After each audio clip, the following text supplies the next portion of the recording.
ሙሽራው እንኳን ደስ አላችሁ የቃል ኪዳን አምላክ ያስተሳስራችሁ እግዚአብሔር ነውና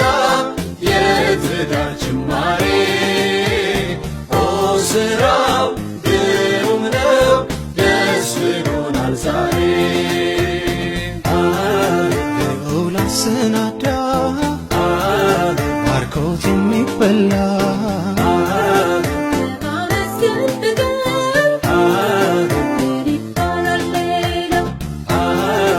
የዘላለም አምላክ